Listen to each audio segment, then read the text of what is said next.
Hello everyone, Pastor Lon here, Homesteading Pastor. Hope everybody's doing well, and I want to welcome you back to the channel, and I hope you enjoy us the second story of the series, the little book that I'm reading to you. Look at Life from a Deer Stand, Hunting for the Meaning of Life by Steve Chapman. So we'll go ahead and get into the second story, which is titled The Ultimate Sacrifice, and it reads like this. If you're a serious hunter like me, I know you have come to understand the word sacrifice. The list of things that one must give up in order to fill the big game tag attached to a hunting license is significant. Yet, because of the thrill of a challenge, deer hunters press on and willingly pay the price. It's a form of rigid self-discipline that has its rewards. However, a problem can arise when other people are pulled into the river of our sacrifices. I vividly recall one hunt when I was a teenager that two gentlemen had the right to regret. It involved the father and a brother of the girl I would eventually marry. I met Annie in 1963 in junior high school. I was 13 years old and she was 12. It was love at first sight for Annie. Later on, at 16 and 15 years of age, we were in different grades, but we did share one class together, the school choir. One November day, in the chorus room, Annie began telling me about the deer that her brother had taken on her dad's farm. When I perked up, she was delighted. Little did I know that she had a crush on me, and that my immediate interest in the deer story was possibly a key that could unlock love's door. She hinted that I might be welcome to hunt on the farm, so I seized the moment and asked her if her brother might be willing to put me in the stand where he had experienced success. Annie responded with a cautious yes. Not wanting to miss a golden opportunity, I set a time to be there and spent the rest of the week dreaming about the upcoming hunt. Sleep is definitely high on the list of things that hunters sacrifice.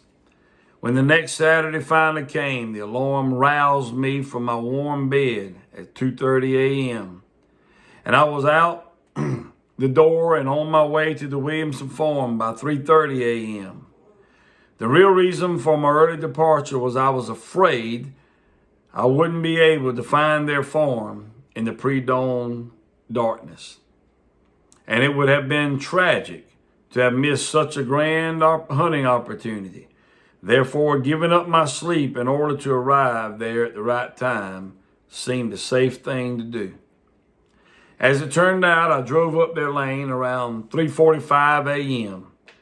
Not wanting to disturb anyone that early, I sat in the car for a few moments, trying to decide whether or not to go to the front door. Everything seemed so calm. I hated to be a bother. I was hoping a light would come on and signal me that they were aware of my presence. Still, no one stirred. Being driven, however, by the prospects of a large buck passing under the tree stand, I cast aside politeness, exited the car, and walked up to the porch and approached the door. I gave it an old-fashioned knuckle knock. Nothing happened.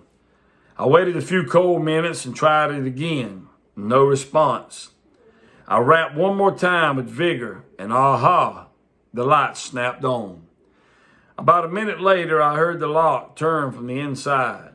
The door slowly opened to reveal an older man, who I assumed was Annie's father. He looked a little bewildered and rather concerned. Feeling pretty awkward, I quickly introduced myself and felt relieved to see him put the pieces together and realized that I was Annie's guest. I said, Annie told me that your son has agreed to take me to his favorite tree stand this morning. I sure do appreciate it, and I'm ready to go. He gave me a do you know how early it is look, and then said, have a seat, and I will get my son up. In a few minutes, a younger man came into the living room. He seemed like the quiet type and was rubbing his eyes. He simply said, "Let's go." Justifiably so, Annie's brother was not too pleased to partake in my sacrifices. Regretfully, in all my excitement to bag the big one, I was unable to detect his suffering. Comfort is another item that hunters trade for the taste of venison. Annie's dad had briefly given up a warm bed to answer the door. However, his son and I were about to make a greater sacrifice. The temperature was around 15 degrees, and the wind chill put it in a dangerously frigid range. Any sweat we worked up as we trudged along in silence immediately froze on our clothing. Our lungs also paid the price as we climbed the hill toward the ridge. We had left the house about 4 a.m. By 4:30 a.m., we were standing at the base of the tree looking up at the stand. After making sure I had safely climbed the wooden steps that were nailed to the forks of the tree and was standing securely on the plywood platform, my host left me in the dark as I watched the dancing beam of his flashlight disappear into the distance. I had no idea that I was about to face a near-death experience. Being somewhat naive in my career as an outdoorsman, I had not yet learned the effectiveness of layering my clothing. When I had tumbled out of bed that morning, I had thrown on one of the thickest sweatshirts I could find, 2 pairs of pants, a coat, and a pair of my dad's thin work gloves. In those days, blaze orange had not yet been introduced to the hunting community, so hunters wore reds and other bright colors. I knew that safety was a factor, so I did the best I could. I borrowed my dad's yellow rain suit, which fit loosely over my clothing, and at least I felt safer. However, I had not counted on one problem. The frigid air made the plastic brittle, and every time I moved, I sounded like breaking glass. So I had to remain as motionless as possible. Consequently, the warming effect of moving around could not be enjoyed, and I quickly became quite cold and miserable. The frightening thing was that it was about 5 a.m., nearly 2 hours before daylight. Time had literally frozen too. It came to a standstill because the cheap watch that I was wearing had stopped working around 4:40 a.m. It just couldn't operate in such cold weather. As a result, the encouragement that came from checking the time and anxiously awaiting the sun's first rays was sadly lost. As the pain began to set in, I thought about abandoning my tree stand and leaving. It was only 5:30 a.m., or at least I guess so. However, I couldn't do it. I didn't dare take the risk of the Williamsons seeing me drive away and turning their sacrifices into a worthless effort. Also, I couldn't go back to the car and start it up and get warm and then return to the stand because I knew I would never be able to find it again. I was stuck. I wiggled my toes and fingers inside my boots and gloves. I tried flexing different muscles and then relaxing them to create some movement in order to warm myself. Nothing seemed to work. Very simply, I was freezing to death. All my burial would require would be to melt me and pour me into a jar. After all these years, I have never experienced a more painful battle with cold weather than I was having that morning. I'm not sure how I survived to see it happen. But finally, the sun began to peek over the ridge. It was a welcome sight. Around 6:45, I guessed. I was standing in a spotlight of sun rays. Even though it was slight, I could feel their warmth. It gave me enough hope to press on. By 7:30 a.m., I guessed, I was able to think rationally once again, and I began to recall my purpose for being there. Suddenly, I heard a twig snap. I could feel the adrenaline start to flow, and I had a bead of perspiration form on my brow. This was it. Somehow I knew the twin brother to the buck Annie's brother had taken was coming up the ridge line. Slowly, I felt the hammer of the lever action 30-30 that I gripped in my hands.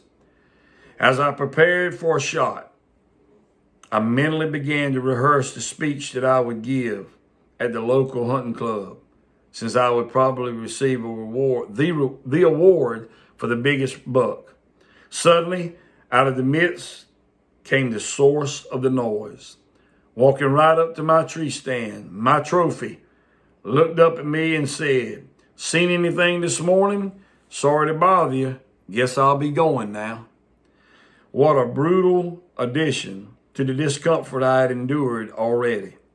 As the unwelcomed intruder crunched away in the frozen leaves, I honestly thought of firing a few angry rounds at his feet just to watch him dance. But instead, I exercised self-control, and then I simply wished that the fleas of 1,000 camels would infest his hunting coat. My sacrifice of sleep and comfort yielded nothing that cold and miserable morning in the way of table meat. What's worse, I had involved others in the losses. I will forever appreciate Annie's brother's willingness to guide me that cold morning to the tree stand. But I always regret appearing so selfish as to arrive at such an ungodly hour on a day so bitterly cold that even the watchdogs were not fools enough to leave their warm beds to bark at my car as I drove up the driveway. The inconveniences and discomfort that I put my future in-laws through that morning years ago was significant. However, they are small scale when compared to the sacrifices I have been known to require of those now closest to me. I speak of my wife and children. Through time and tears, I have thankfully learned that it is unwise and dangerous to drag them into an unbridled and relentless pursuit of the whitetail. If I'm not careful to keep things in balance, I will drown out their appreciation and approval for my interest in hunting. How many of us have knowingly left behind dear widows and orphans for the sake of a hunt?